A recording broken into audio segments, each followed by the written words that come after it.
guys, welcome back to Shanvika Creates. Finally, I am starting something which I have been wanting to do since long. I am going to start a new series where I can share my whole cat prep journey on weekly basis.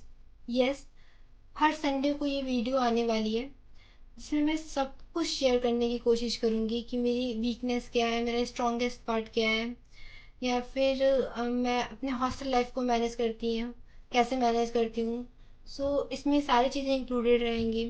And सबसे important चीज़ है जिसके बारे में ज़्यादा कोई बात नहीं करता है कि हम अपने आप को अप स्किल कैसे करते हैं।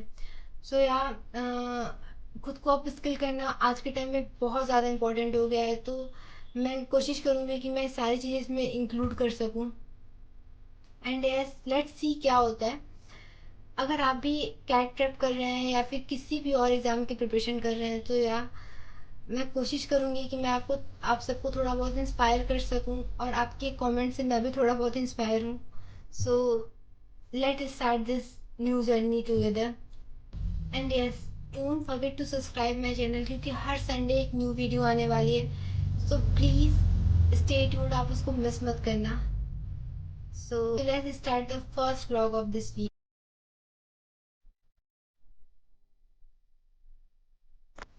So in cons, my target for the week was to complete the number system and start arithmetic. Number system में मेरे कुछ लेक्चर्स पेंडिंग रह गए थे, तो मैंने सोचा कि मैं इस वीक उस पर प्रॉपर फोकस करती हूँ। कुछ 3 to 4 लेक्चर्स पेंडिंग थे। And after that I focus on one of the most important thing that is revising the topics. क्योंकि मैंने कई सारे टॉपिक्स को कवर कर रखा था, लेकिन मैं सारी चीज़ों को बहुत अच्छे से रिवीजन नहीं कर पा रही थी। तो मैंने सोचा कि मैं इस वीक प्रॉपर नंबर सिस्टम जितना भी मैंने पढ़ रखा है उन सबको रिवाइज करूँगी एंड देन उससे रिलेटेड क्वेश्चंस को सॉल्व करूँगी। So yeah, this week I completed all the pending lectures and did my revision, and finally I started arithmetic. And yes, I want to cover most of the topics of arithmetic in this month. Let's see if I can do it or not.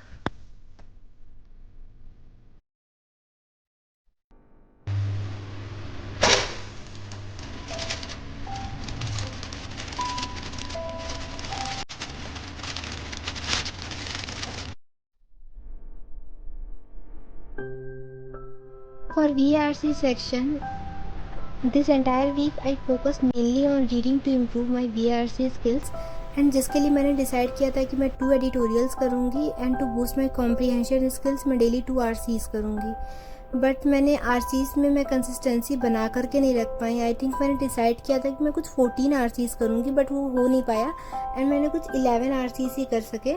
But yes, मैंने हर एक RC को अच्छे से analyse किया ताकि मुझे ये पता चल सके कि मेरी गलतियाँ कहाँ पे रही हैं, मेरे मिस्टेक्स क्या हुए हैं उसमें। एंड इवन तो करेक्ट आंसर्स को भी हम कभी कभी ऐसा होता है कि मिस कर देते हैं, उसको हम रिविजिट नहीं करते हैं कि अगर वो करेक्ट है तो उसका लॉजिक क्या था, या फिर हमारा पॉइंट ऑफ व्यू या फिर बुक का पॉइंट ऑफ व्यू मैच कर रहा है कि नहीं कर रहा है। तो हमें इस चीज़ पे बहुत ज़्यादा ध्यान देना चाहिए अपने RCs के क्वेश्चन को ज़्यादा से ज़्यादा करेक्ट करने के लिए। एंड आई विल ट्राई कि मैं नेक्स्ट वीक से अपने जितना भी मैं टारगेट करूँ उतने RCs को मैं कंप्लीट कर सकूँ।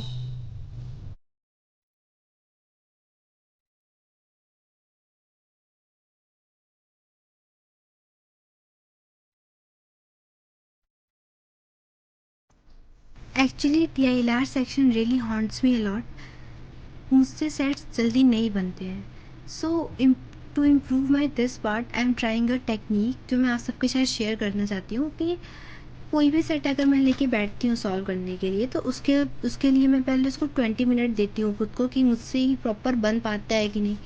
अगर बन जाता है तो well and good, and if अगर नहीं बनता तो फिर मैं उसका सॉल्यूशन पे जंप नहीं करती, सीधे 20 to 30 मिनट्स अगेन देती हूँ विदाउट टाइमर कि मैं सारे केसेस सारी पॉसिबिलिटीज़ बना के देख लेती हूँ कि अब ये बन रहा है कि नहीं। अगर बन गया तो ठीक है, अगर नहीं बना तो फिर मैं जा कर के सॉल्यूशन देखती हूँ, एंड पूरा सॉल्यूशन नहीं, उसका थोड़ा सा एक पार्ट जहाँ पे बस मैं स्टक हुई थी।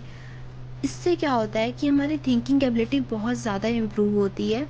एंड अगर आप 50 मिनट किसी भी सेट को दे रहे हो तो आप उस पर हर तरीके से हर केसेस बना के देख लोगे, उस पर सारी पॉसिबिलिटीज़ देख लोगे।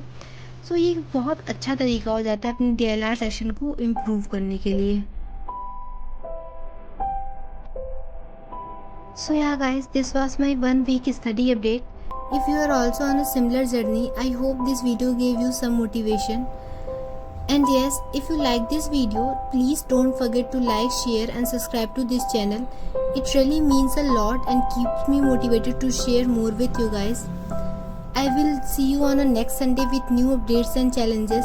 Till then, keep studying and take care. Bye bye.